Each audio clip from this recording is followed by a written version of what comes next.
Today I wanted to talk about one of the best pound-for-pound players high school basketball has ever seen.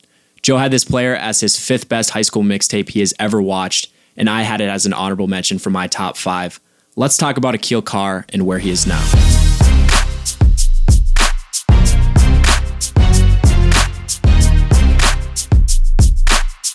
Welcome back, ladies and gentlemen, for another episode of the Strictly Bball podcast. I'm Nolan alongside my co-host Joe. Joe, how are we doing? I'm doing amazing. NBA season is pretty much underway now, so I'm feeling good about that. And it's a pretty big week. Pretty big week for you. Yeah, for those of you who don't know, I just turned 21. 21st birthday, had my first margarita. It was really good. But yeah, got to spend a lot of time with friends and family. But I am thrilled to talk about the story that I have for you today. We're going to be doing a Where Are They Now on Aquille Carr.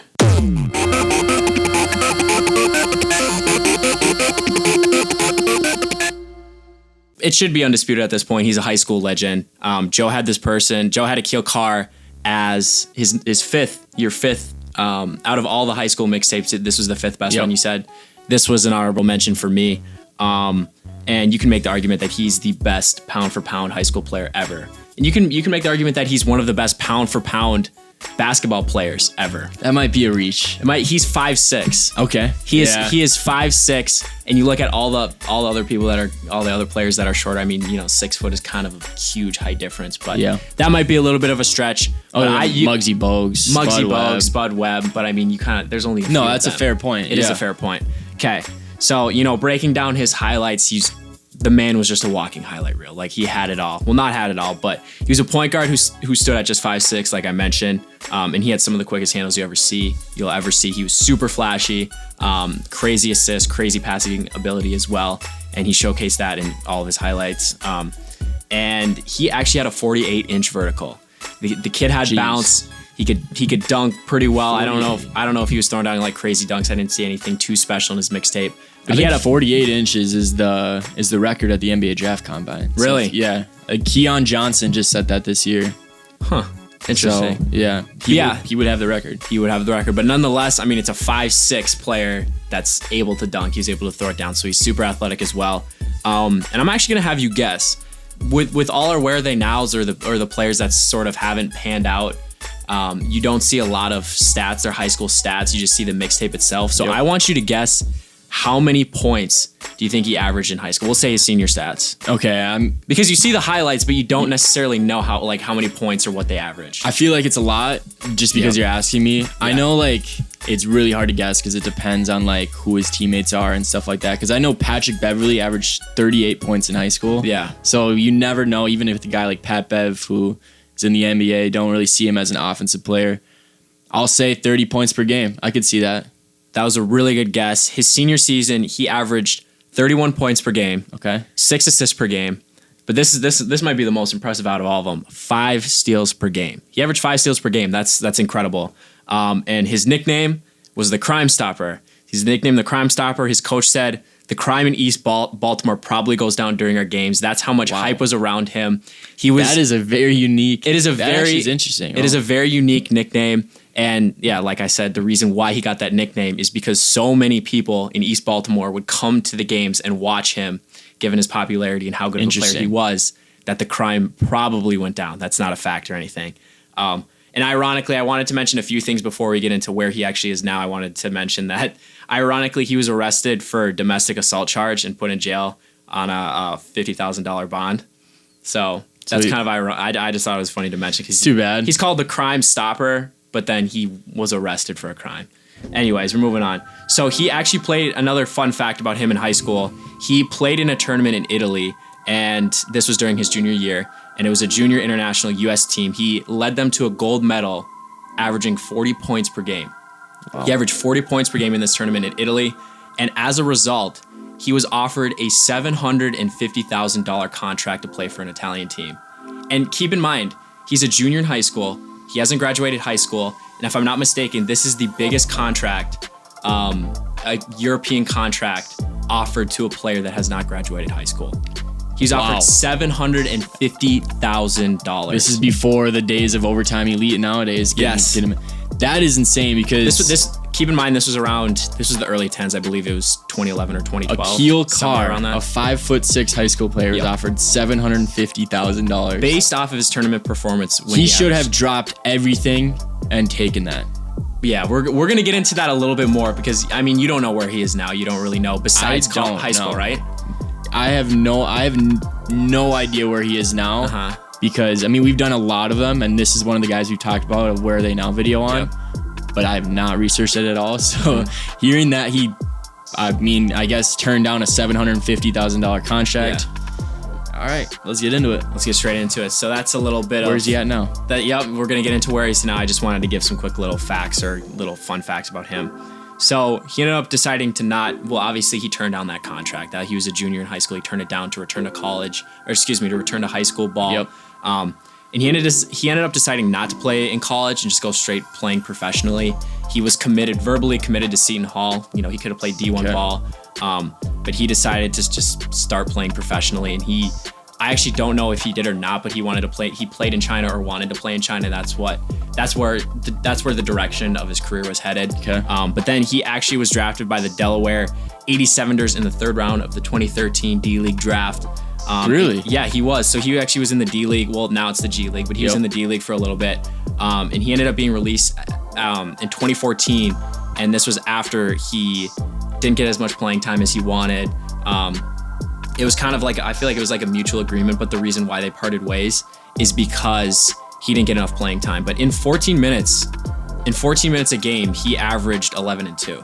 And I believe that was like 9 games, but he was not getting a lot of playing time, but he was still playing good. That's a pretty good per 36 scoring number. Oh, it is a very good per 36 scoring number. But then shortly after this, he actually announced that he was going to be in the 2014 NBA draft. Sadly, he went undrafted and then ended up playing professionally in Canada, the Canadian National Basketball League for the St. John Millrats. Pretty interesting team name. But he averaged 13 and 3 for the Rats, and then he ended up being released by them. And this was, I don't know exactly why he was released, but I do want to mention that he had 2 suspensions. Yep. And this was like on the court kind of like anger. He kind of had some like instances that were not handled in a professional manner on the court, which kind of raised the concern of the team. Yeah. And they just it seems like a common theme. Yeah, kind of common theme. I mean, he was averaging 13 points a game. You don't usually get released. Yeah, that's pretty solid. And I mean, you know, he's still a young guy. Like if you're averaging 13 and 3, I don't know how much minutes he was playing per game, but that's still pretty solid. I have no idea what the competition is like in the Canadian basketball league. I have no idea either. I know the D League's good though. I know Royce White is a former Canadian League MVP. That's the only thing I know about the Canadian League.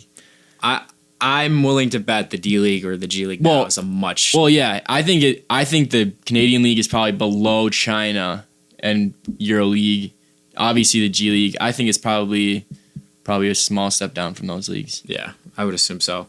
And then after this, he went under the radar for around 2 years. So he parted ways with the Canadian National Basketball League, the St. John Millrats, and then he went under the radar for around 2 years, and then he signed with the Baltimore Hawks of the ABA. Joe and I just got enlightened about the ABA. Yep, it's a semi-professional league. I don't really know too much about the league, but it's not because like I mean everyone thinks about the ABA. They think about Julius Erving and those guys. So the league before honestly, was the NBA. Yeah, but before they merged, it wasn't before the they NBA, merged. Yeah, excuse me. But yeah, it's definitely the ABA now, or what it is now, is nowhere near what it was. Yeah. It's a semi-professional league. So then after this, it's just going down. It just keeps going. Like he keeps just switching the leagues he's playing in, switching the teams. But after this, I have to read this off. He signed with the Gurn University Sky of the Cypriot North League a year after. So it was kind of random. I don't even know if it's a professional team or not, but he did play organized basketball for a team. I couldn't find too much information on that. I have no idea what this league is. The Journey University Sky of the Cypriot North League. What is that? I have no idea. He did play organized ball right after. Organized ball could be like pickup basketball. It could be, but it's definitely. I thought it was worth mentioning that. But he played with them. I don't know how much points he averaged. There's not a lot of information about it. It was on Wikipedia. So, And then after this, he signed again with the Baltimore Hawks in 2019. This was a year after. Okay. I'm not fucking leaving.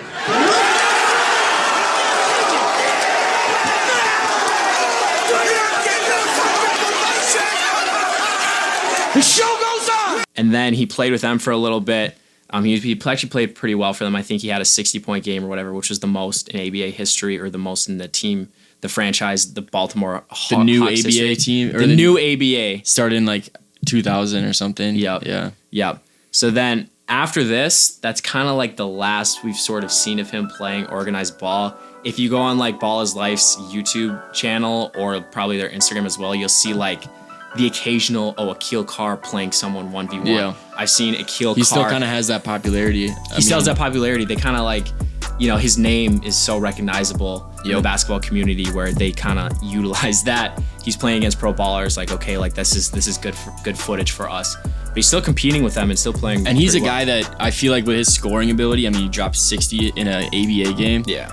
He's probably not very good, and he's probably not good enough to play in like obviously international anymore, overseas professional, but the dude can still drop buckets anywhere he goes. Yep. You know what I'm saying? Yeah, for sure. And then on his Instagram, he always hints like he'll get back, like he's about to get back, or his bounce back is coming back soon. He'll like hint at that or whatever. You know what I think he should have done from the time he left the D League? He should have just gone to the Harlem Globetrotters. That's a very interesting point. He's 5'6" and has a 48-inch vertical. It's pretty entertaining to watch. I think he should have gone to the Globetrotters. He could have made money there. He could have made a good amount of money. Aquille Carr, if you're watching this, sign with the Harlem Globetrotters. Joe put you on. Yeah, that's your new. Yeah, idea. after I was going through his Instagram, you know, I was just trying to get more information. Because, So is that it? That's the last like we've kind of heard of him. Okay. But like I looked on his Instagram and he's just like posting whatever, and he apparently is gifting his fans with a documentary called The Crime Stopper, and it's just basically on his like basketball career, his like life journey. But that was like his most recent post actually. So this is pretty recent. There's gonna be a documentary on him and his sort of basketball journey. When it comes out? I don't even think he put a set date on it, but I know it's in the works and it should be coming out soon. But yeah, that's basically it. That's where he is now. You know, he's not playing any really organized ball or doing anything in that sense. But hopefully he gets back to it. The documentary could be pretty cool, but he definitely still has a lot of talent in him as displayed in the YouTube videos that Balls Life posted. Like he's still an elite hooper. And I feel like Globetrotters, that'd be sick. Yeah. You know, he could play in some league. He could probably go back to the ABA. Or maybe some other international league playing professionally. I feel like he has that skill within him. So, very interesting basketball path for a player. You know, he was in the D League, and then he played he was in the D League, and then he played, let me make sure I'm getting everything correct. He's in the D League, then he played in Canada, then he played in the ABA, then he played for some random team, and then back in the ABA. What are your thoughts on his crazy basketball path? I mean, the thing that jumps out to me is I just can't get over the fact that he was offered $750,000 as a high school kid. Yes. Like you said, that at the time. A junior in high school. At the time, so what year was that? I don't even really remember. But at the time. Early 10s. Yeah. If I'm not mistaken. Like you said, that was the biggest contract at the time ever offered to a high school player. And it was a high school player that hasn't graduated. Yeah. A current high school player. Yeah. That's crazy because I bet, like you said, D League and then Canadian League, whatever league you said after that, ABA. I don't think he probably made $750,000 in his entire basketball career. Yeah. And that kind of leads me to my second question. Like, what do you think would happen? Like, how would the direction of his basketball career change if he accepted the $750,000 contract to play for an Italian team? I mean, because he could have just been done after that contract. And I mean, I don't think he would have found any more success than he did because he got chances to play in good leagues like the D League and the Canadian League, which are just like he just kept taking steps down, never proved that he belonged, but he would have a lot more money. I feel like it was I don't know how much it was, but I think it was a 1-year contract. A 1-year contract. Dude, that's don't quote me on that, but if he accepts that, keep in mind you could say like he's done like in the 1 year and he's made as much money as he has in his entirety of his basketball career. But You accept that. He was like 17, 18. I don't even know how old he was at the time. But even if he underperforms, like they still had him under contract. If he's making contribution to the team, they're going to bring him back because he's so young and they've seen what he did. Like what he averaged 40 points per game in a tournament as a junior in high school. A very competitive tournament, brought the junior international U.S. team to a gold medal. And that's ultimately why they offered him this massive contract. Yeah. And I also wanted to mention the domestic assault charge, which, like he was put in jail for that bond. Like, obviously, I feel like, professional teams or colleges like look at that like, okay, he has this on his record. That happened after he was in Italy. So he would have, and I feel like that after that, you kind of see like, he was hot-headed on the court. He had specific suspensions or whatnot. Maybe that would like prevent him from being that sort of having that aggression on the court. And then ultimately that crime that happened or the assault. Yeah. I mean, you never know. I mean, that team clearly thought a lot of him, giving him $750,000. So maybe that would have been his chance to just be the guy and he would have gotten a lot of support. But I mean, also putting another $750,000 in his hands, who knows what that could have caused, like a high school kid with $750,000. It's true. You never know. But I mean, I think it's just kind of tragic. Like he lost out on a lot of money. I mean, we talk about guys like Dennis Schroeder losing out on money and stuff like that, but he probably like he lost out on everything like he could have made. Like he doesn't have millions already in the bank. I want to know why he turned that down. That is really intriguing to me. Yeah. Because it's not like at first when you said that, I was like, oh, it's probably because he had this NBA dream and he didn't want to go overseas. But you can still go overseas and then still pursue an NBA dream. Yeah. I have no idea. That's interesting. Yeah, he didn't want to leave East Baltimore, I guess. He did not want to leave East Baltimore. He was the crime stopper. He was the crime stopper. He had to make sure that he was the enforcer of Baltimore. Like he had more of an impact than the police officers there. No, obviously not. But obviously Baltimore, I feel like had a special place in his heart. And he had that popularity though. He had the popularity in Baltimore. He played for the Baltimore Hawks of the ABA, so he like returned home to play in Baltimore. So I feel like his hometown definitely has a special place in his heart. Yep. And that also could play a huge thing because we all know who he is because he was so popular with his mixtapes. Yeah. He was putting on a show. He had Ball's life in every single one of his games.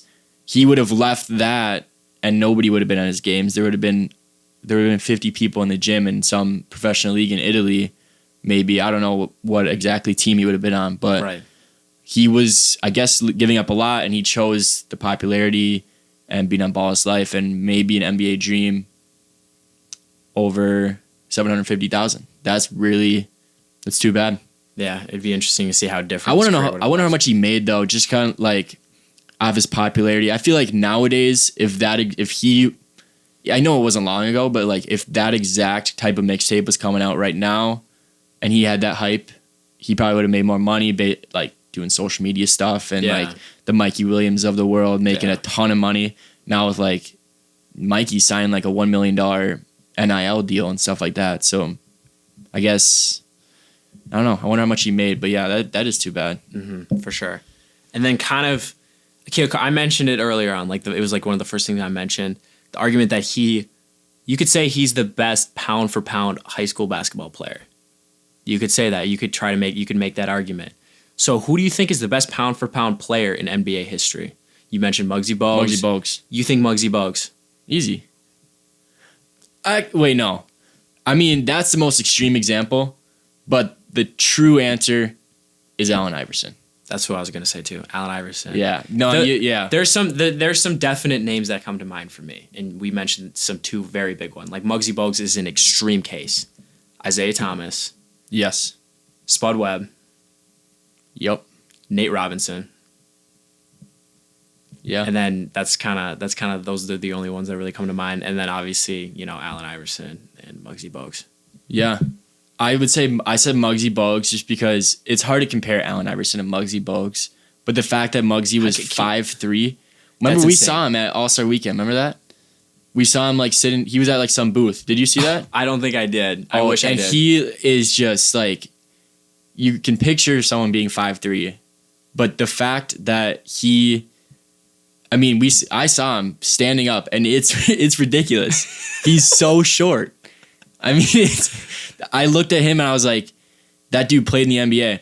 And some people say like, and I would probably say this too, like, I cannot imagine him playing in the NBA right now. Oh, he couldn't. But I don't know if that's true because the competition right now is not entirely that much crazier than it was then. He played against some legit dudes back then.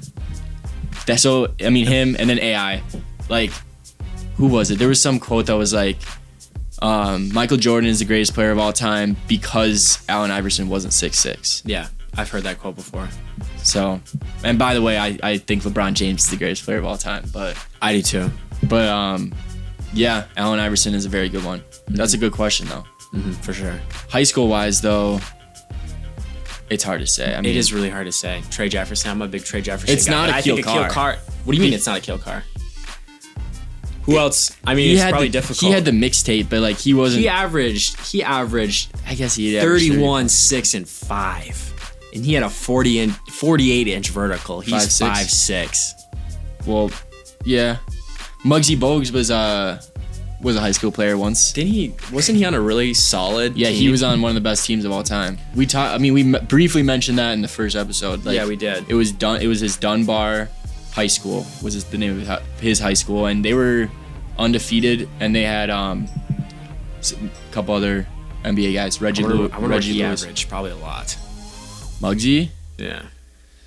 Maybe. I don't know how he. I mean, we never watched. You can watch Muggsy Bogues highlights, but I want to know how he did it. Like 5'3", that's incredible. This is insane. That's going to do it for today's episode. Make sure you guys are following us on all socials at Strictly Bball on Twitter, Instagram, and TikTok. And make sure you subscribe on Apple, Spotify, and YouTube, and leave a comment or a review. See you guys next time.